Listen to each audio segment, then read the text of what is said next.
Here he is. Sorry about Well, that. welcome, Juanito.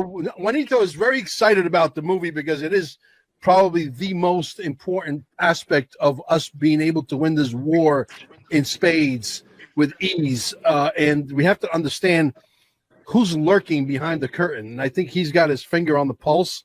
And, he's going to be in parts of this movie, maybe more than one. I think the movie is going to be a major, major hit. I just had one of my co-producers, Elisa Valentino, look at the whole thing. We made some notes and some minor tweaks and carburetor adjustments because nothing is ever perfect. We always have to think of the audience attention span and all that kind of stuff, and the music we chose. As a matter of fact, Carol Maureen from Costa Rica just popped in, and Carol is going to have the option of watching the entire 45-minute documentary that we have so far.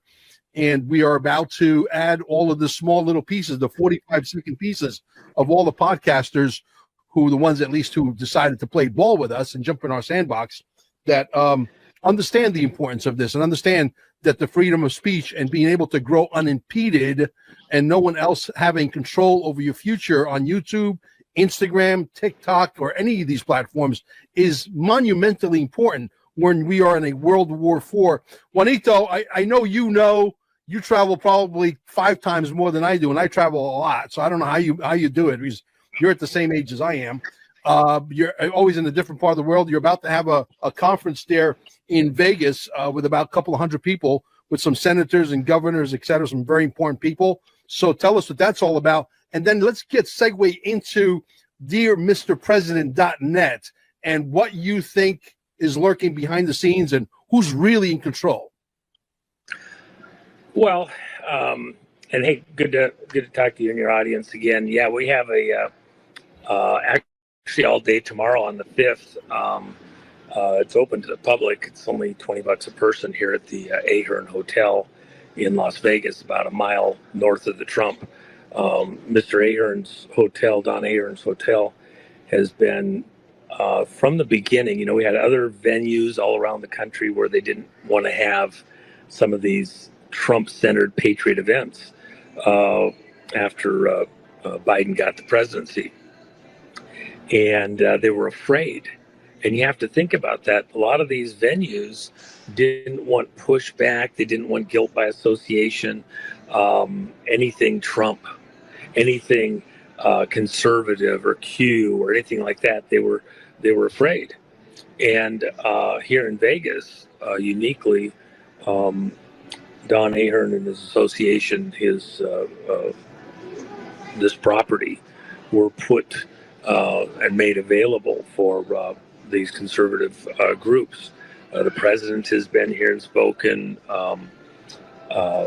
We did a number of conferences here, Constitutional Sheriff's Association. When we did the stuff on the Act Blue and other groups and how they were getting some of their funding that was very questionable, we did the conference here at this location.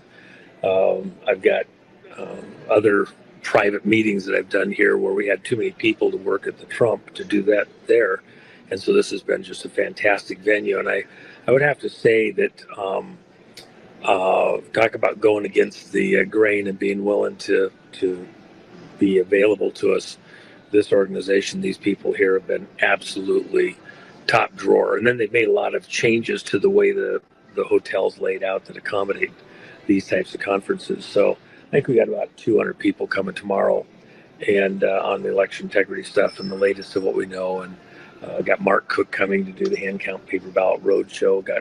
Had dinner last night with Joe Hoff and Trennis Evans. That Loy Brunson had breakfast with him this morning. We've got something coming there that people are going to be pretty stunned with. We've got an angle going forward on even the Brunson stuff that it's going to be cooking with gas. We are going to get things done. So we're having a lot of fun. It's a great conference. I need some of these times to talk to the people privately where I can wrangle them in and have some of those private conversations. Of course, you've been a participant in some of these things and been out and seen what happens when I have kind of these private conclaves. So we get a lot done.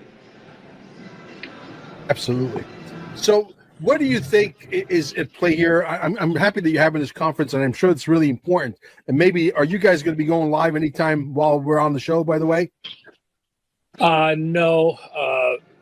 Today I have meetings with people, and I did yesterday, and I'll have them even after the conference, private meetings on a number of issues that we have, vote stuff going on around the country, including a couple of just monster things going on out in California. Oh my gosh, we've got these people by the short hairs. So we'll have a lot of that, but the public part is tomorrow and all day tomorrow on the 5th. Yeah. And the people that come will just get some fantastic stuff. My buddy Pat Byrne is going to be here tomorrow, and he's going to present tomorrow evening. I think he's one of the last presenters. If you haven't heard Pat Byrne do a conference, that's a really critical one. Well, the next time he's having one, definitely see if you can give me at least 2 weeks' notice. I would love to fly out and see him in person. Yeah, so your microphone's coming in and out.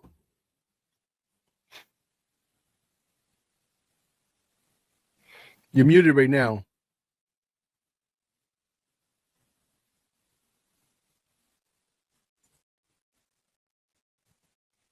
Your microphone's muted, Juan.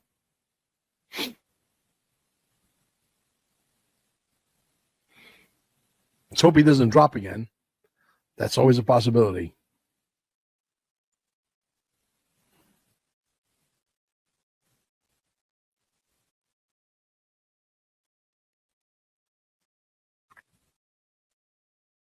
Juanito. All right. Sorry about there you that. Are. I had, sorry about that. I had Vincham talk. In fact, I see him out across the room here coming over right now. So we got a lot of power players coming in here for this and that. But I have Pat Byrne. Pat Byrne is going to be here tomorrow night. He's going to do a presentation. If you got people that want to, if you've never gotten a chance to hear Pat Byrne and you're hearing this broadcast right now, come on up and join me, Mark. They should be here. They really should. This is going to be a great conference, and it's just a small gathering. But where else are you going to get a chance to hear, hey, bro, where else are you going to get a chance to hear Patrick Byrne? There won't be that many times that he's available to us out in the public, and he has a heck of a story to tell. So I think, if you got audience members that want to see something amazing, be part of something amazing, come on down tomorrow. Absolutely. So who do you think is the power players behind the scene that are really controlling the strings, if you will, the strings of power, the strings of control when it comes to massive censorship in America? Because obviously things have not gotten better when it comes to censorship under Trump. If anything, they have gotten worse. They have ratcheted up. They're really tightening up the ropes, if you will, to a point where, if you're trying to make a living on YouTube as a podcaster, even a guy like myself who has several 100,000 people following him on 7 different platforms, it becomes, very, very difficult. The theft of, monies that is taken away from us because someone else is in control, that alone would probably warrant a lawsuit, obviously.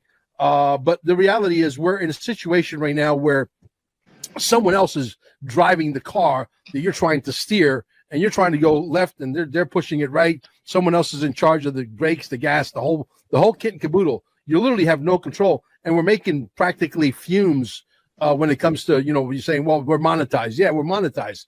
If you look at the level of monetization, I'm telling you, I eat at some very expensive sushi places, not to brag, but you're lucky if it buys you maybe a meal a month, literally.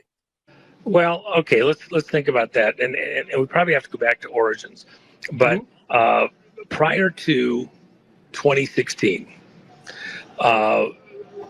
there was a lot of small podcasters that could make a decent living because they had very nice constituencies of people that were listening, and they could monetize their work, make enough off the ad revenue that you could actually, make your car payment in your apartment, right? That was true. Those people were actually operating as independent foot soldiers. Uh, uh, in the old days, you'd have guys that go out and they try to get pictures and put a story together and bring it to a paper, bring it to a broadcast media, and have them say whatever they were going to do. So, 1 second here.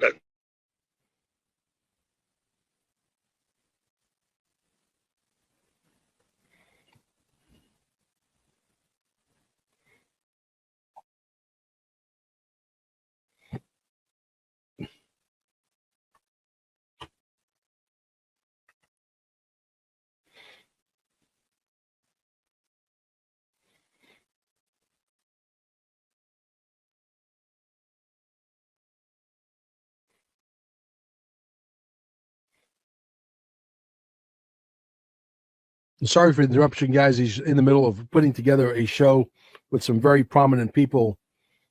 I'll be right back.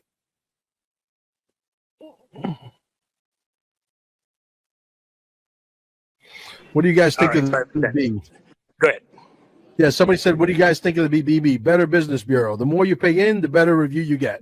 That's pretty much it in a nutshell. Well, anyway, no. Let me just tell you what the rest of the story is here, and yeah. Then we'll keep it short and sweet. Yeah. What happened was these groups that got control of the social media. Let's go back to origins. Let's just pick one for starters. Zuckerberg.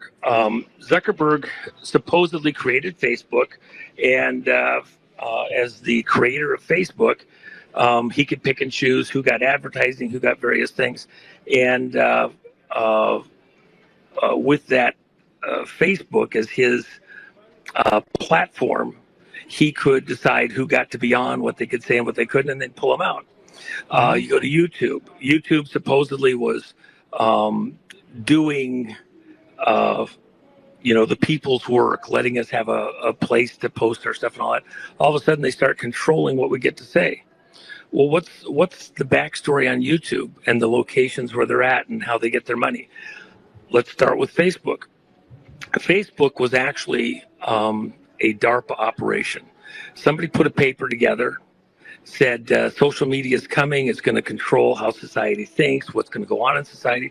So we need to own that as a military operation out into the world. It has to be somewhat covert. How do we own the conversations that people are going to have all over the world via social media as a military operation? So this paper was advanced through the DARPA Defense Advanced Research Program system and presented within a congressional committee for funding. And they decided to fund it at the proposed $100 million a year for 5 years to develop a platform that could be presented out into the public within the social media network to control and monitor conversations, what's said, how it's said, et cetera, as a national security issue. Okay, I get all that. So 5 years, $100 million a year, $500 million later, this project called LifeLog. And by the way, in the Defense Advanced Research Program, if you spend $500 million, but you have all the right machine in place for any other company, any other group in the world doing stuff, it might cost you $5 billion to have all the access to all the different tools, mechanisms, people, flow to pull this off. They have everything right there within the research community. They can pull an expert, technology, something that's out in the future and develop it within that DARPA system that would cost 10 times as much for somebody in the private world to do. At the end of that 5 years, February 4th, 2004, both of them breaking the 8 numbers, which are this occult ritualistic mentality these people have. What happened was they shut down the LifeLog project over at DARPA, a military project looking at social media communications of the people, not just of America, but across the world, under the auspices that we need to have a handle on conversations across the world from this location here in the United States, okay? February 4th, 2004 at noon, Facebook is incorporated. Now, the story is that Zuckerberg created this over at Harvard, and everybody else came in and did all their stuff. But at the end of the day, it was, just a second here, 1 second.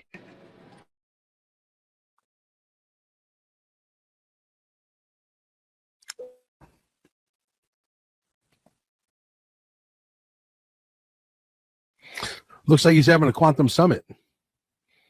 Not sure we're going to do so one. Anyway, at the end of the day, what happens is that Zuckerberg is purportedly the person that creates this Facebook machine. He didn't make it. It cost $500 million. He's supposedly sitting over there as a college student at Harvard with a couple of other buddies creating this social media platform. Then the other thing is this: Zuckerberg, when he creates this thing, day one, they got money in there. And it's not insignificant money. Where's the money coming from? They're getting contracts behind the scenes for social media development and mining, mapping of people in the communications within social media. Facebook, day one, is making money because it's got government contracts tracking you guys. But it's not just one thing. When DARPA was looking at this whole field, everything involved there, they were also looking at other platforms. So the question is, how much behind the scenes is going on at YouTube? What are the real history of YouTube? What facilities are they using? What's underneath the facilities on the surface that everybody sees on top of there's nothing really going on? What was underneath in those floors and those locations that they miraculously got to purchase that tie into some of the T1 systems and communications fibers, et cetera, to get this stuff out, and then the server platforms and all that. And who's paying all the money for those systems to exist initially so they could get a handhold, a chokehold on communications? And look at all the other possible, TikTok and everything else. China's involved in it. The U.S. is involved. Other people in other countries are involved. Because why? Because it is about, it is a national defense mechanism to be able to control what gets said, how it gets said, who gets to say it, who gets the FaceTime and who doesn't, who gets choked down. And by the way that those data engines, search engines work, and the communication systems work, they have to be able to go in and kind of, push some people, puff them, and tone other people down and make the algorithms work a certain way. And that's exactly what's been happening. So now we have this question. When you come after who's choking down the conversation and affecting our right of free speech in these supposedly open pathways, remember, you had the FCC, Federal Communications Commission, and when you only had a few networks and radio stations that could own the airwaves that were supposedly limited, and people could tune their TVs to a very specific frequency, their radio to a very specific frequency, and you could only have so many locations across the dial to hear from, you had to be able to let everybody have a fair shake at it within certain guidelines. What's happened within the social media is that supposedly it was private, and so there was no media control standpoint for, like the FCC handling these communications, and so they could do whatever they wanted to. So here's the question I have for your audience. When Facebook is controlling what you have to say, is it really Facebook, or is it somebody behind the scenes? Is there some governing group or operation that is controlling your social media? And part of the question there is, who had the authority? Did Was it a congressional hearing? Was it the president? Was it some communications group? Was it some shadowy secret handshake group, shadow government, that had the authority to give Mark Zuckerberg something that cost the American taxpayer at a bare-ass minimum $500 million, as though he created it? It's all an illusion. It's all a fraud. It's Absolutely. not true. But let's war game it when you have authority. A chance. Yeah. Who had the authority to give him that and to create a ruse, a falsehood, a lie at the expense of the American people, to give him that like he was going to get this blessed position? And then when he did get it, did he just walk away? Did he go off into the sunset and everything that happened since was him? When those government contracts made sure he was making money day one for himself and the people around him, the day he was given that, the people involved had already gamed out where they were going. They knew where the future was going to be in social media, and they knew approximately numbers of what it might be worth: 50 billion. 100 billion, 500 billion, a trillion over a period of time. Zuckerberg was given something that they knew where it was going to go. And not only did they know the direction and everything else, they were blessing it to make it happen, because he got government contracts. He got National Security Agency contracts to mine the social media, to mine and data log all these different people and entities and where they were going. And then once they had enough data and saw where it was going, to then begin to steer the wheel on where it was going, using that tool exactly as it was designed initially in the DARPA operations, to help move social media content, social media influencers, social media conversations to their purposes.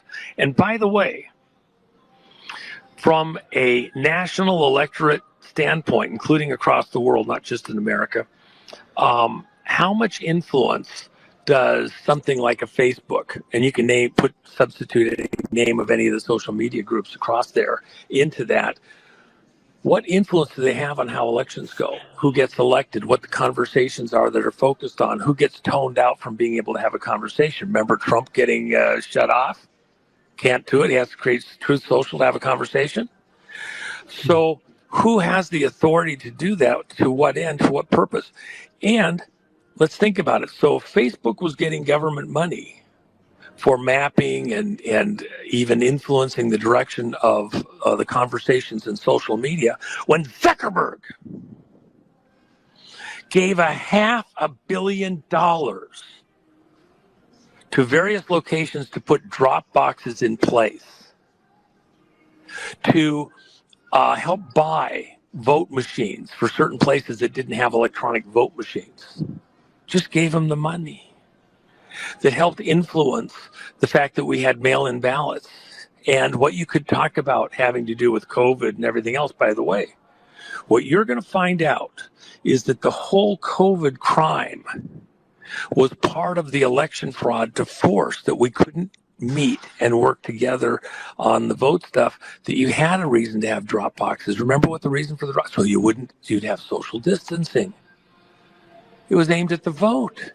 Yeah. Because of COVID, we have social distancing. Who puts the drop boxes in? As just to help America, just to be a good American. Well, excuse me. If Zuckerberg wasn't his own man when it was given to him, somebody has him on a leash. And it's within the Department of Defense system, the DARPA system, and other secret handshake organizations, the shadow government. Was Zuckerberg doing that, or was somebody else doing that under the image of Zuckerberg, under the authority pushing Zuckerberg? I'm going to tell you right now, it's senior executive service. Right. Let's try to stay a little under the radar because we are on YouTube. Let's try to stay a little bit under, but I want to war game. I want to war game this with you, if I may. Okay. Okay. We know a college kid does not, even though he comes from a prominent family, it don't matter. Even though he's Jewish, it don't matter. A kid that goes to college doesn't have $500 million at his disposal. Agreed. Okay. Is it possible they knew that the the benefits of being able to surveil everybody, not just in the United States, but across the world, what your buying habits are, what everything you do, basically, they know you better than you know yourself. Is it possible that a portion of those levers were given to a very small portion of the military industrial complex who is behind the curtain in the basement controlling the free speech? Is that what you're alluding to? Well, yeah, and so here's part of my question for you. How are you going to get to the bottom of that? We had congressional hearings talking about the influence of social media on the elections. Okay, we had that a couple different times. Never got to a good answer. A bunch of guys came in and hand-wringed about what's going on there, and oh gosh, we could throw the vote as much as 15 million just by the way social media covers certain subjects, right?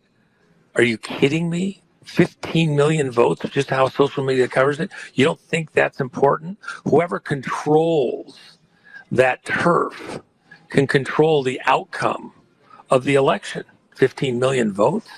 That's what the testimony was before Congress. So whoever owns that crowd that can control the social media conversations. And by the way, think about who's doing those conversations over at YouTube and other places. You had independent, essentially, reporters bird dogging these issues from their area of expertise. All those influencers that were making a living, providing news to the public that they wanted. Why did they have such huge subscriberships? Because they were providing news that people wanted to know, and they were making good cases for why what they were saying was valid. I can think of a dozen or more of friends that were making a decent living, and they were doing amazing work, and we were giving them information that they could research, build out, talk about for the public. They were great, great people. Okay, so with that in mind, they all got shut down. They got their data, their revenue streams cut off. Their advertisers couldn't get to them. Yeah, and they had to go away. They had to pay the bills. It's not but like they need an insurance policy, Juan. They need an insurance policy. Whether you're the military industrial complex, the good guys or bad guys, and they're going to do something shady, they need an insurance policy. The insurance policy was, is it possible that they, at some point, they knew already because they had war gamed it in their head, we're going to bring this kid down to the Epstein place there in the Bahamas without mentioning certain things, you know what we're talking about, and let's get this kid compromised, and let's get him on videotape, and let's store those videotapes and let him know that these videotapes are going to come out unless you play ball, unless you do what we tell you to do. Yeah, that wasn't Zuckerberg, though. No, it may have happened other places. Don't Is it possible? Imply that. It's possible for some of those people that were in influential positions. We know that's what Epstein Island was all about: blackmail,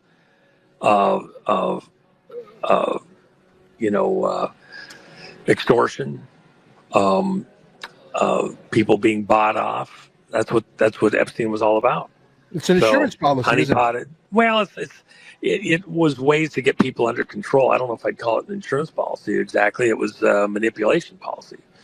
They were getting control of people that were at hinge positions out through society. It wasn't just social media. It wasn't even close. That was at the university level. That was the politicians. That was, judges. That was business leaders. Probably only a part of it was the social media. Within the social media side, the reality is, I think it's different than what you're portraying there. It's I don't want to convolute between lanes. Within the social media side, it's the people that owned these social media tools, and did they get them purely through sweat and hard work and good business tactics, or were they blessed and anointed with certain things because they're a figurehead? See, what was Zuckerberg's history? He's a student. He wasn't a captain of business at the time that he got Facebook. So who blessed him and made him the guy? And at the end of the day, was he the guy because he's some kind of a genius, or is he the guy because who he's related to or something? Well, there's something else to play here. The other thing that's at play, Juan, is this: he's married to a Chinese girl. Who is this Chinese girl? Is she part of the CCP? Does the CCP she's richer have than money? he is. Think about that. She's richer than he is. You're feeling me now. You got me. Yeah. Okay. So who is this girl? Why did she get married to him? What are her ties to the Communist Party? There's a lot of questions here, right? And how much does the Chinese Communist Party have invested in Zuckerberg to be able to do what they want to do with Facebook as well? Okay, well, let's back up for a second. If we're going to go this route, let's just say this. The stuff that's coming out, and I know we're on YouTube, let's just use, I'm playing with the fur-lined mittens right now, very soft and nice, okay, the big glove. Cash had 1,000 things he could have sent over to Grassley at the Senate the other day. Instead, he sends the thing about the Chinese forged counterfeit driver's licenses, saying that they were sent here to facilitate people voting who were not, who were trying to vote extra times and fake who they were. And even there, when we caught those, we talked about it when it happened in 2020, it was public. But Director Wray over at the FBI had testified that there was no signs of foreign interference in the election coming up. This is before the 2020 election, months and months before. Immediately after that, guys inside the system leaked this information about China injecting these driver's licenses in. They only mentioned 20,000 in Illinois. It was 150 times that, 1,000 times that. In the real number of driver's licenses that came in. It was just a sliver that you got to hear about. But it made Ray look like his testimony was questionable. Some would use the word lying. But and then he had to know this, and he did know it, and it made him look bad. Okay. So at some level, what Cash has led with is that China was in fact directly interfering in our elections. And what you're going to find out over time, they can go ahead and edit it over here at YouTube, and they're going to look like dumbasses for doing it. But the reality is what's coming out, even later this month and next month, is that China directly, with very complex operations and agents, and using numerous other foreign nationals and countries with their government's approval, interfered in our election, and we got Biden via an act of war, which is what Trump has called this. He has personally put that out. Hello, it's in the public. Don't freaking censor me because I said something Trump said.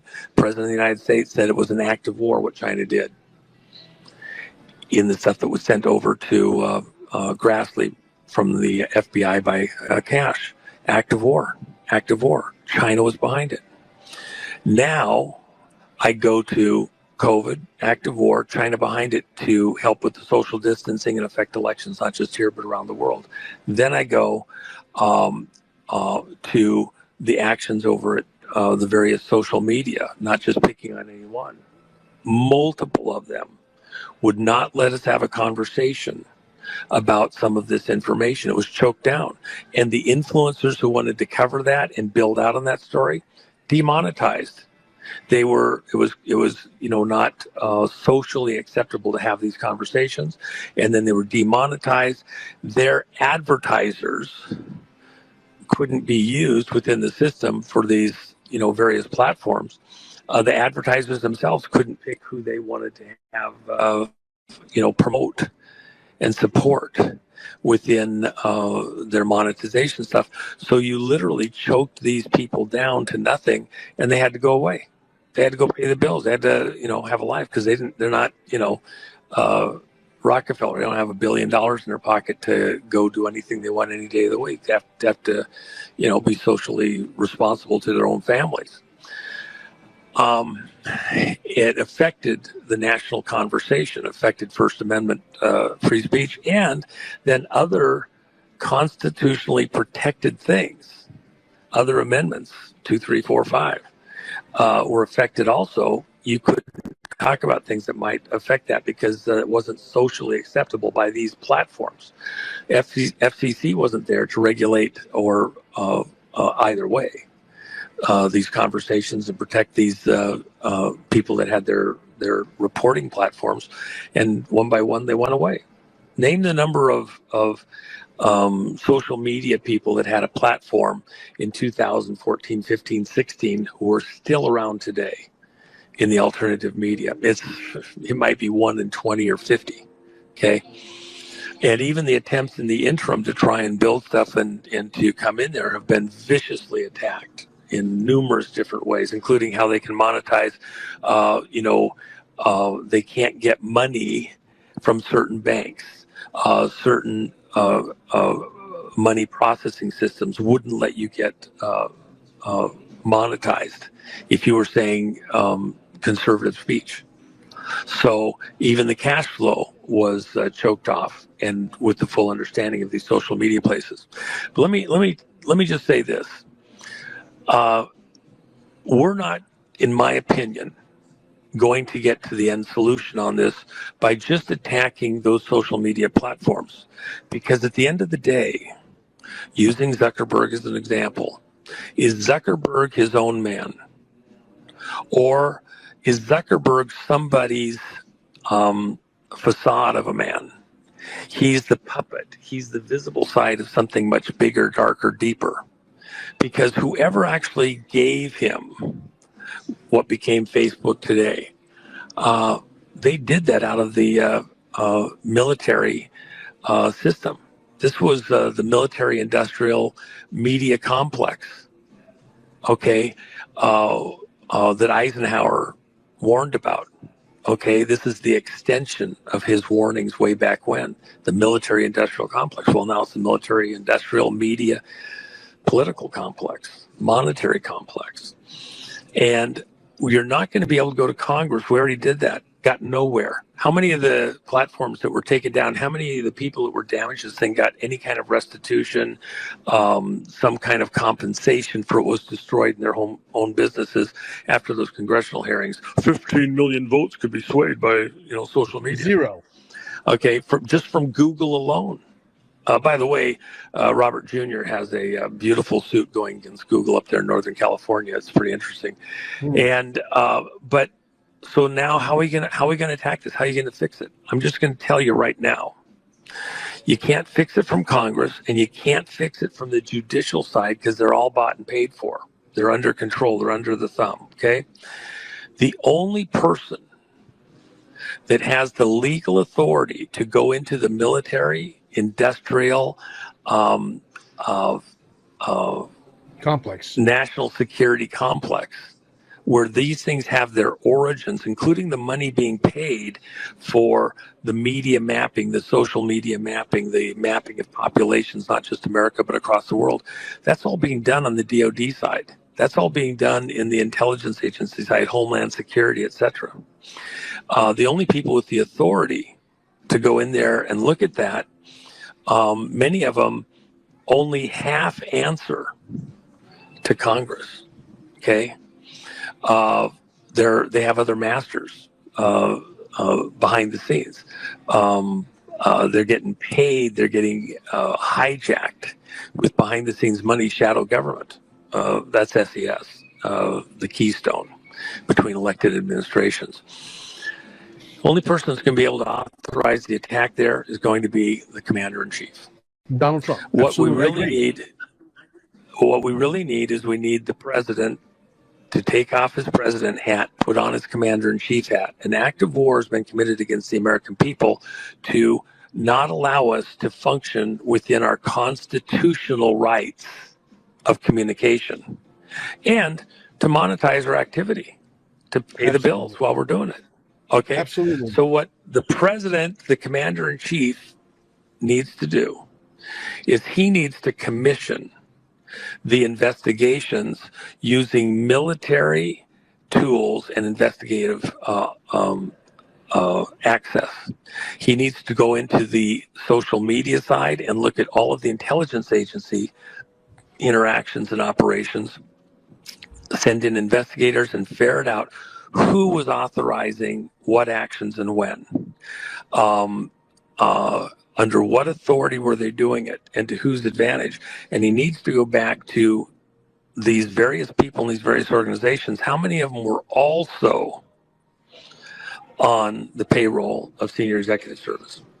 including these media people down through the ranks, not just the owners or the CEOs and presidents of these organizations, but down within their ranks. How many of them also had some type of a payroll system into not just, by the way, SES, but other organizations out into the world like Serco and like that. So with that in mind, that's something that only the president can actually authorize, commission as the commander in chief. And that's exactly what we need to ask Trump to do. Until Trump authorizes that type of investigation with those types of tools and access, we're probably just spinning our wheels. The courts will not give you satisfaction. And by the way, these are monopolies, and they're government sanctioned monopolies. Anybody else trying to come in and compete with them? This is part of why, I'm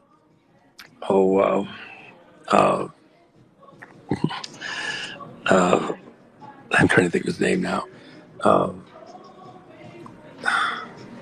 While you think of his name, can I add something to what you said? And I'm sure the name will come to you while I do this. I totally agree. I do believe he has to put on his commander-in-chief hat on. I believe that crimes of treason have been done. There's been monetarily damages done to hundreds of thousands, if not millions, of podcasters like myself. I'm only one of many. I'm just the one that's got the bigger cojones out of most of them to stand up for all of them, even though most of them are shadow banning me and won't even give me a 45-second little piece to come on my podcast thinking that Mel Carmine is going to become popular. They don't understand that when the quantum financial system becomes the real thing, I'm going to shut the whole fucking thing off and disappear into the sunset. But having said that, I'll say this. The reality is, it's been long said, we need an internet Bill of Rights. No, the Bill of Rights is already here. It's called the Constitution of America. People die to come to America. This is privileged citizenship, folks. People die to come to America. Corporations would love to get a piece of the American dream, for crying out loud. The Constitution is already in place, and we could change because we are the dog and they are the tail. The tail does not wag the dog.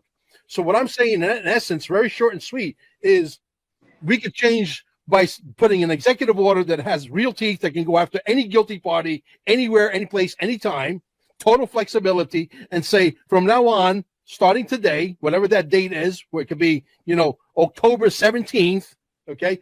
From that to October 17th going forward, we have this rule in place, executive order by the commander-in-chief, that you can no longer change the algorithm. You got to get rid of all the bumps. It's got to be a level playing field where the Mel Carmines of the world, the Nino Rodriguez's that's stuck at 500,000 people who should be at 5 million people, and he doesn't see that, unfortunately. Okay? Then you're able to grow and impede it. That's what they're afraid of, because if Nino Rodriguez can reach 5 million people instead of 100,000 people, the war machine has more effect on our side, the guys who are trying to deliver the truth. Does that make any sense? Yeah, I mean, at the end of the day, even ordering that there not be any continued interference from these various agencies probably gets ignored because you haven't actually identified the individuals and those projects, and you wiggle through on a word here or there on a accounting ledger somewhere, and you haven't actually, you have to go in and actually dig and ferret out, how are they being funded, who's behind it, how did they get that money or that authorization or that access, who's talking to who, giving people the secret, handshake code, do this week and choke that down that week, and nobody will see this algorithm behind the scenes, okay? And by the way, it affects the vote. So all of this at the end of the day is designed to propagandize the American people, to get them to work like a herd, to herd them into certain types of thoughts, agreements, outcomes, as though it was their idea. And you don't realize how much of it is the control, even the advertisers that have all this money. How much money did the pharmaceutical agencies get from government entities and operations and control? So why were they pushing certain themes that would control the way the vote was conducted? Because they're making gazillions. They're in on it. And they'll do the advertising with people that fit the broader social manipulative schemes. Okay? That's what's really going on. Totally agree. So, But you can't get there. I You think we're on the can't get same there any page. other way. You can't get there any other way Right. but through the commander in chief. You're not going to fix this from the congressional side. Remember when Nancy Pelosi wanted, and this is actually going to come into some stuff here shortly too.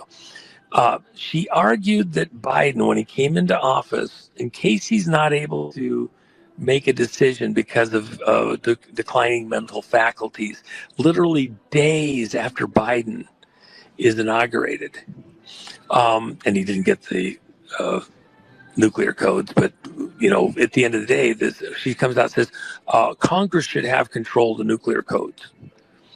Okay, let's say that Congress did get control and the missiles go flying from Russia or China or any place else. Now Congress has to convene, have some kind of an agreement, some security committee agree, even if it's just 5 people. How far did the missiles get in the 10 minutes to get together and get a social call going and, finish their bathroom break and then make a decision? Shoot, the missiles are 3/4 of the way here. If they're fired by subs, they're already hit the targets. It doesn't work. Okay. You're not going to get there in time. So trying to attack this social media stuff from Congress, it's already too late. They're way ahead of you. It's got to be a single decision by the commander in chief to come in and attack this problem and expose it with executive authority. Who said what? When did they say it? How did they say it? Who had the authority to decide where the money was going to? Start with this. Who, on what premise, had the authority to give Zuckerberg the LifeLog project? On what basis did they have that authority to give him something that day one cost $500 million and everybody knew it was a weaponized military industrial project that was going to be worth hundreds and hundreds of billions of dollars at a minimum, if for no other reason, because they were going to get the exclusive contracts from DOD and other government agencies, Homeland Security, to map the public. Look at when that happened, 2004. It was still in the aftermath of 9/11. This was this project on steroids. And what's the end result? At a critical moment in American history, they're helping with the drop boxes. They're helping to push the theme of COVID and separation and a remote vote. If Trump had not done warp speed, we would be voting on cell phones that were totally manipulated behind the scenes, with social media doing everything that they could do on the planet, and you'd never get another honest vote in America ever again. It's only because we accelerated them into breaking loose the vaccines they already had early that it caused a disruption in their whole operations, fucked them up. Okay, so it'll be one of the most controversial aspects of the entire time of Trump in public office, but history will have to argue that through. He said when he was about to make the decision, he was going to make a decision that was going to cost millions of lives, potentially.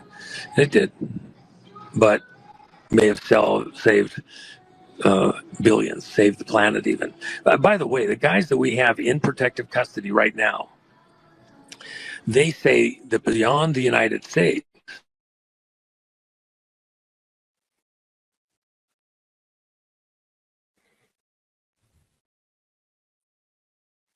You're losing you, Juanito. We lost you at beyond the United States.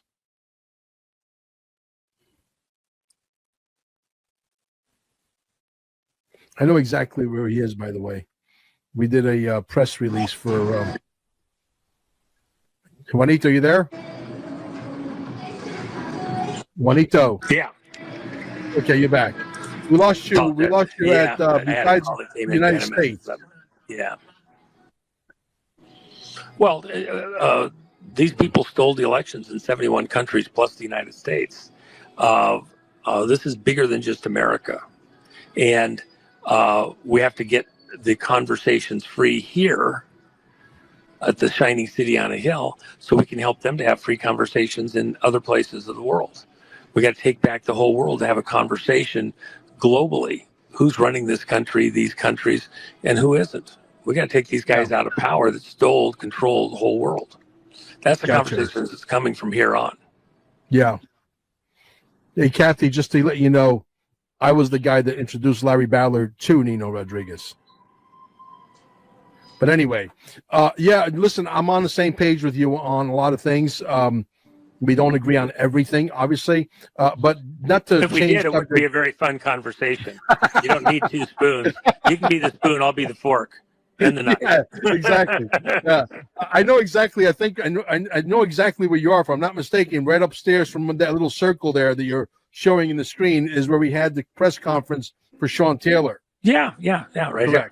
Yeah, see, I have a photographic memory. I've had about a dozen things here over the last few years, and then helped others with probably another dozen or so here. And this facility is excellent. So for what we use it for, it's perfect.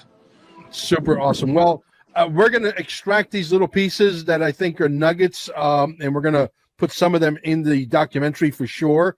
The documentary is coming along just fine. I'm waiting for my second co-producer from Costa Rica, Carol Maureen, to come and watch the 45 minutes that we have so far, which is, if I was to release it like that, it would be a great hit. But we're not going to do that. We want perfection, and we're going to try to be live by the 17th of August, which is a Sunday, nationwide, worldwide, on the internet. Hopefully a few days before that, we're going to hit a few theaters. It looks like we might have some luck on that front with Elisa Valentino from Long Island, my Sicilian co-host. And it looks like we might have a couple of theaters in Hawaii as well, that are going to show the movie 4 or 5 days before we hit the internet hard and heavy. And hopefully that will be enough to create a buzz. We need you guys, the digital soldiers, to move your fingers, because when you watch this documentary, God forbid you hit the play button. I promise you, you're not going to be able to hit the pause button because it will captivate you. That's how powerful it is. And I do believe it will get to the commander-in-chief, and the commander-in-chief will have to wear his, wartime uniform and wartime hat and go to war with social media and fix this once and for all. And you're right, Juan, he's the only one that can fix this. Not Congress, not the senators, nobody can fix this. It's a one-stop shop. He's the only one with authorities to order into the military, industrial system, and fucking SES. Who's authorizing this? Who's allowing this money to flow this way? Who's pulling these strings behind the scenes? That's what it is. He's the guy. Yeah. He needs to order it. This is to protect the constitutional rights of Americans and the human rights of people all over the world. It's got to happen. Hey, Joe, be right with you. All right, bro. I got to head out here. I've got people waiting for me, so. Awesome. JenniferMack.com, guys, the Jennifer Mack. You got to shop with the good guys, okay? I know a lot of people. By the way, we have the Gitmo coin out now. Just came out yesterday evening. So Jen's got it on her side. I've got it over at road.com. So and then it looks like it's going to be a very successful. Yeah, it looks like it's going to be a very successful event there. I wish I was in Vegas right now. Come on over, and especially Pat Byrne's going to be here tomorrow night. Man, you cannot get anybody. You got anybody with an airplane in Merritt Island? I'll jump on an airplane tonight. All right. Well, I think we actually have somebody coming over from the East Coast here right now. The plane probably took off in the last 10 minutes. So, anyway. Well, tell them to land in Merritt Island, pick up Mel Carmen, and I'll be there. All right. I got to fly. I got people waiting for me. I'm a little late for it right now. So, all right, Thank you, guys. We'll catch you on the next one. Don't forget. Okay, we'll bring in. There's the Juan. There's the Juanito. Hey, folks. I didn't want to interrupt what Patrick was presenting. And at the end of the day, though, we know that there was 71 countries plus the United States, according to the people who engineered this theft, where elections were flipped and overturned and frauded. And so the most recent and serious, in my mind, outside of the United States is the situation in South Korea, which most Americans are unaware of the fact that we've been sending a steady stream of extra personnel to fill out our ranks there because of the situation in South Korea. It's a very situation where that stolen election happened back in April, and the president was trying to get to the facts of that when he declared martial law to have legal ability to go into their vote, central vote counting center and all the electronics. And of course, South Korea is going to be the same shape that we are here in America. You're going to paper ballot, which when you mentioned Tulsi the other day in the cabinet meeting, the last comment in the clip that most people have seen, Tulsi says, I said, Mr. President, we're going to have to go to a hand count paper ballot. And that's exactly where we're going. Of course, that's why we have this executive order, which when Patrick and I were out there in D.C. and had all of the guests there at D.C., and that was just a wonderful time right after the president's inauguration. That's when, in reviewing this together, and I asked if some folks could help put together, I had seen a different one, and I didn't think it was adequate to the task with an existing proposed executive order that was in the president's circle.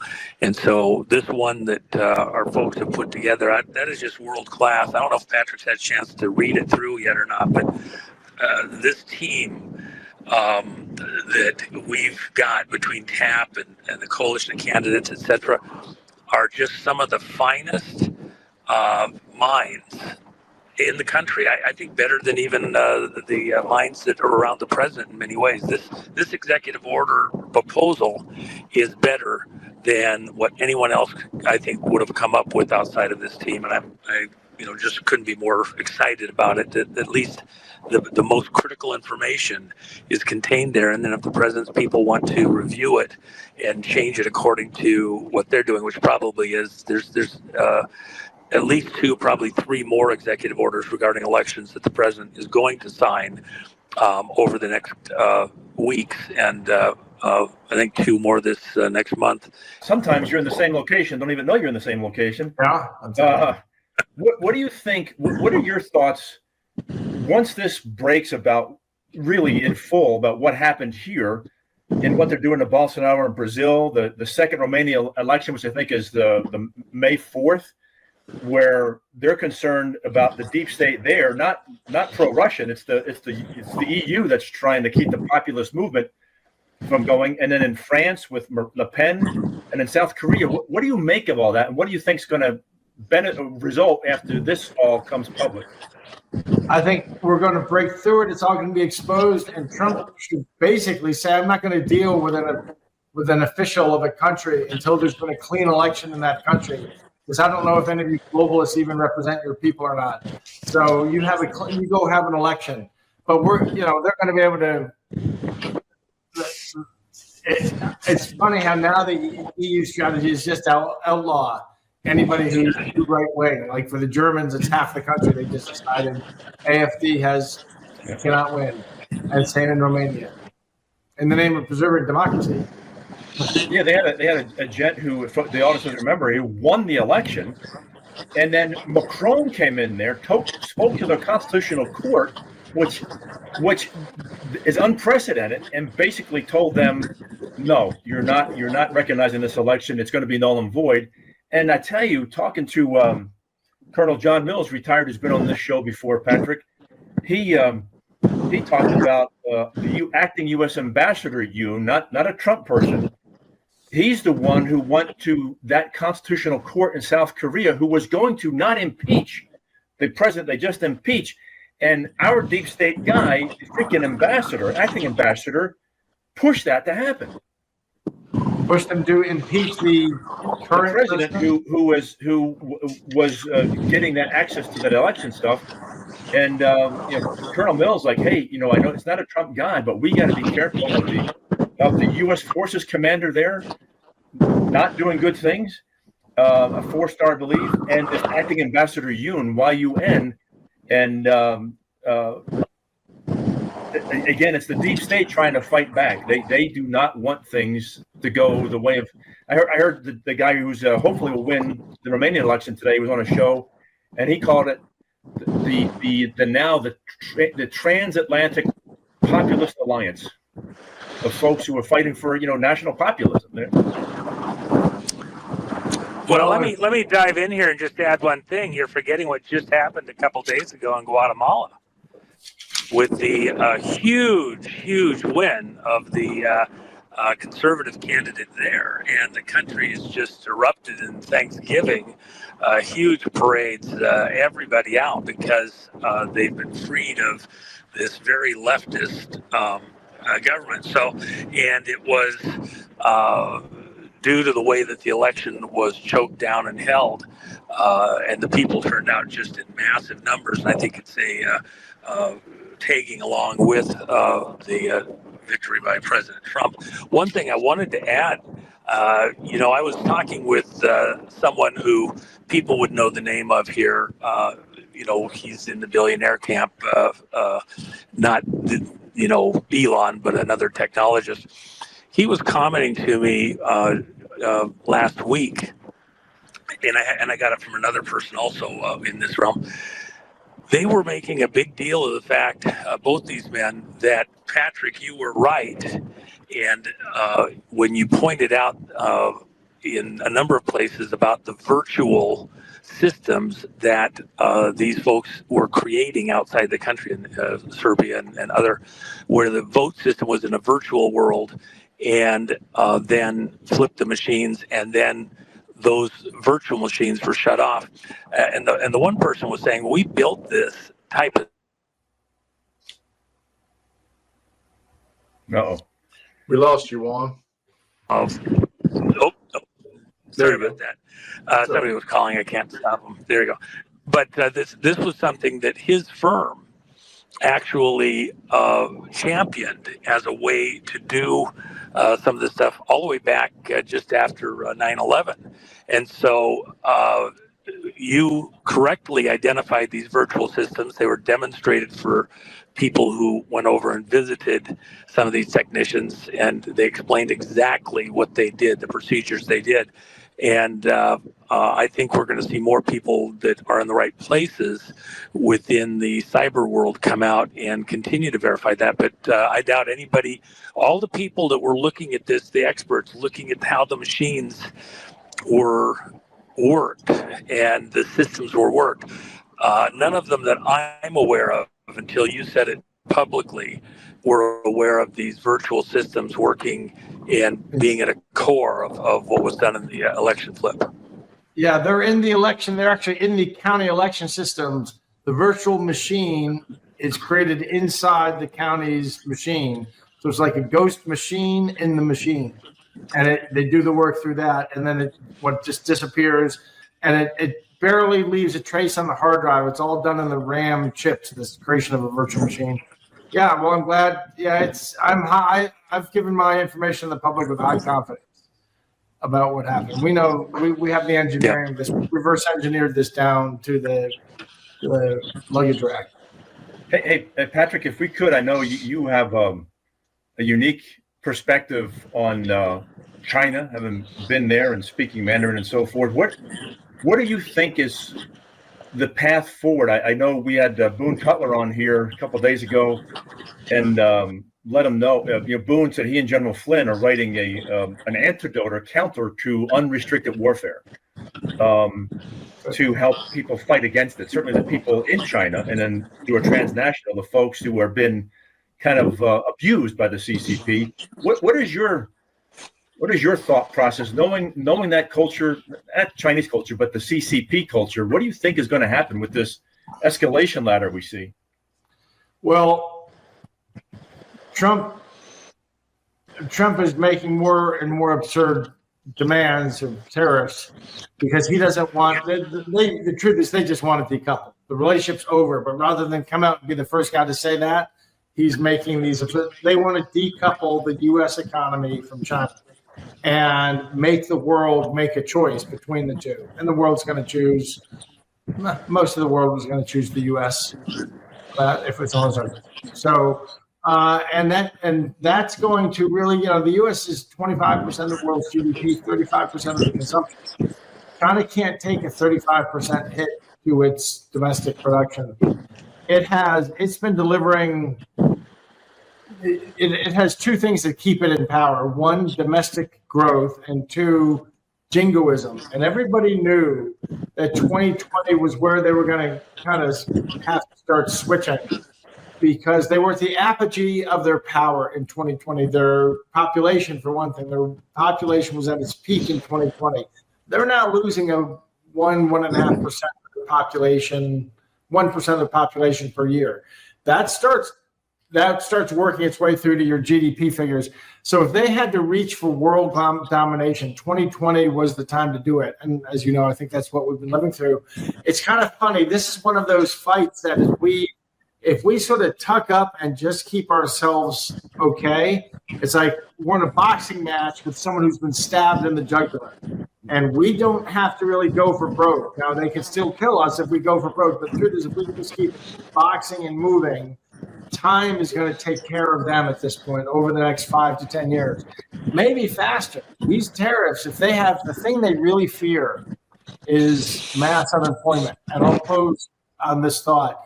In 1989, after the military was used to put down the citizens, the CCP made a deal with the military because no military wants to do that. No military wants to have to do that. Put down their own people. They know how to. We're talking about Tiananmen Square, by the way. Yeah. People may not be thinking, yes. I'm sorry if I didn't say that. But they made a deal that their great fear was ever having domestic uprising, domestic unemployment again, which is where they can. So all their domestic policies are about transferring value from the countryside to the city. They want to keep people in the city happy and fed. Everything is about keeping. They do not want there ever to be any sort of large domestic uprising that comes out of unemployment. So this is really strategically problematic for China to have a tick up in unemployment like this. Wow, it's interesting. One more question on this is I know Sam Faddis, former CIA agent, he was on a show talking about but this is doing the right thing. G. Van Fleet, when I asked her if you could be in a room with President Trump, what would you say about what he's doing with the CCP? She said, keep going. And Sam Faddis, so he said, we just have to be alert. Is that, remember in August of 41, we put the gas and so forth embargoes on Japan, thinking that would drive them to the negotiating table. And of course, they attacked Pearl Harbor. Do you, knowing that part of the world, do you envision them being backed in the corner with, might they try something like that? Well, they were just doing, just understand that yesterday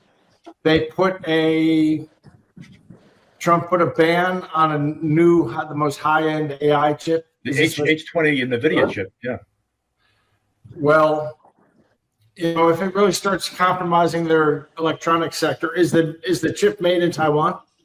It's made here. Oh, good. Well, the more I think that we are in danger. If they're going to attack, basically now meaning a window of the next 3 or 4 years, 5 years is the time to attack. Their relative position gets worse after that as their own economy starts really. They're having a massive depopulation problem. They have a bottleneck in their demographics. It's really amazing. They're like aging very quickly, and the average Chinese woman's having one child. Mm. You need 2.1 children. We're to replace. We're all upset because we're down to 1.6, 1.7. They're down to 1.0. So that's a collapse in population. Wow. We've never seen a country go through something like that. It's a lot of. I don't know how they're going to handle it. Hey, Patrick, I was going to say, Juan, I know real quickly, I know Patrick is, I know you're still recovering and don't want to have you sitting too long. Before we move on, so if Patrick wants, he can leave. Juan, would you maybe say a prayer just for Patrick's health? Yeah, I will. And by the way, just one thing I wanted to add. When we took down the Soviet Union, we did have an ace in the hole. They had been greatly weakened on every front, morally, spiritual stuff, their economy, the basis for the way they controlled the satellite countries. We defunded them through their oil and gas and even their ability to sell arms that anybody wanted out across the world. But we took rubles that we purchased from them and flooded them back into their economy. And so from the time that we started to the time we were done, it was really only about 4 months. and it was so rapid, so near instantaneously that they just didn't have a chance to respond. And of course, what President Trump is doing right now is causing that kind of a rapid change, not a slow change where they can adapt. And so when we say keep pouring it on, because as much as they want to adapt, this situation is morphing very quickly. If there's a genius behind the methodology, it's that we don't let up and don't, got to keep tension on the line right up to the point where we get an agreement. And it's not quite the same as the situation with Japan at the time where World War II started. I think it is a bit different, and you even see it in the talk about the weapons. They're putting things out to make China have to think again. Do we really understand what the military technological capabilities are in the U.S., or are they thinking a little bit too far back? So, but Patrick, you're a tremendous ally, and so I don't know that we would have gotten through this. Even with all the people throwing in and trying to help, you were there to bridge through on some critical stuff, including these people that we had to take care of till we could get to Trump being back in and then bring him in to bring the evidence. So, but more importantly, even now, you're still needed. I don't think that the Almighty is done, and there's still stuff that you're here to do. So, Father God, I pray that you would work miraculously within Patrick's physical body. We thank you for the sharp mind and the clarity that he's brought to so many situations around the country, and his willingness to be utilized at critical moments in our history as a country that in many ways are only known to you. Even the people who may have interacted with him and worked with him would not be fully aware of his heart's at, his thoughts and focus, that they just wouldn't understand, but you do. I pray, Father God, that you would work within his physical body, weave all those parts correctly back together, and that his immune system and his body functions would be precisely as designed from the beginning, and even better, and that you would give the doctors and the staff, the people working with him, great insight, intuitiveness in order to suss out anything that needs to be dealt with what they have available, and that you would reserve and protect him and make perfect provision for him, restore not only that which he has given, both physically and mentally, and even within his resources that he was given, but as a good steward, that you would bless it and double it down and more, so that he can continue the work that you have for him past this administration, even out into the future. We thank you for him. Thank you for the way that you work through not just him, but the people you put around him, and giving him just great people. And some of those staff need your assistance, protection, and healing hand also. So thank you for him. Ask you to bless him. Make that perfect provision. In Jesus' name, amen. Amen. Amen. Thank you very much for the beautiful prayer. Thank you, guys. That's great. We can tell you and I are both Catholic. Yeah, we cannot happy we can't break. And remember to get your audience. Go to, if you want to continue to see great stuff to get done in this country, AmericanProject.com. Sign up for $5 a month. Thank you very much, Patrick. Thank you. I'm going to go see Carlito. I hope I'll be going to Charlie's deal in Trump Doral. I don't know. Oh, really? Yeah, I'll be there. I know it. I'll see you there. I'll see you there. Thank you, Patrick. Bye-bye, gentlemen. Bye. So, Juan, besides the X Spaces, besides having folks on our show tomorrow, Mark Cook, Beverly Foley, and some others who helped putting inputs to this, certainly the EO, and discuss it. I know Tap X Spaces next Tuesday. Nino's going to have these folks do a roundtable on his show, on his podcast, and discuss this thing. What do you envision? What is your perception of? We got about what, 7 minutes before the show concludes. Where do you think we are, where we're going in the whole election domain? Well, I think the most important thing that everyone here needs to consider, I quote it a lot of times, but it's worth repeating. Those whom the gods would destroy, they must first vilify, from Shakespeare. And so in destroying, you can turn somebody into a myth, and then they can be a problem just in the mythos out over time. These people who have stolen not just the leadership of America and then your life energy by diverting the products that you produce in your life, whether it be taxes or goodwill, anything, they to many people still look like they might be good guys and have some worth or virtue. The reality is they are parasites, they're bloodsuckers, they're worms drilling holes in the foundation of America and weakening our society, our structure.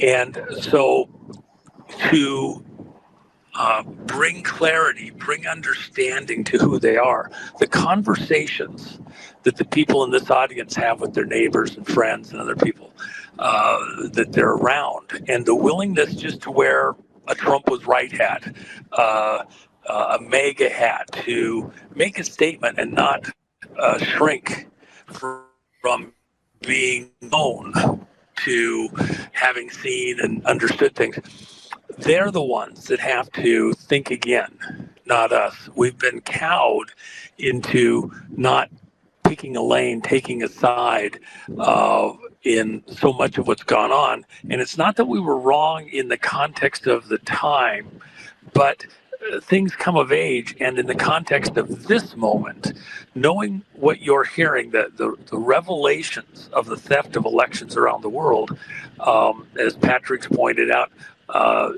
think of all the people, maybe even similar to Patrick, but who aren't here to tell you what they did or where they're at because they didn't make it. They expired in the course of Juan, this. we know from you and Patrick, it's some of those folks were terminated with extreme prejudice. Didn't make it. Yeah, didn't make it. And so,